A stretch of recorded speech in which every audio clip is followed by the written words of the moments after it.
Hello, in front of me I've got MIO MiVue J35. In this video I'll show you device preview.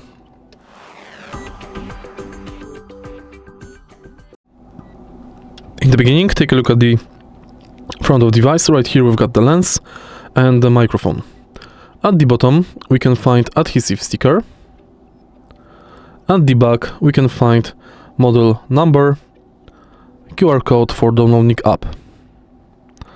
Right here on the side we can find reset hole, charging port, SD card slot, and on the other side we can find power button, thanks to which you can turn the device on or off, and also you can enable or disable Bluetooth.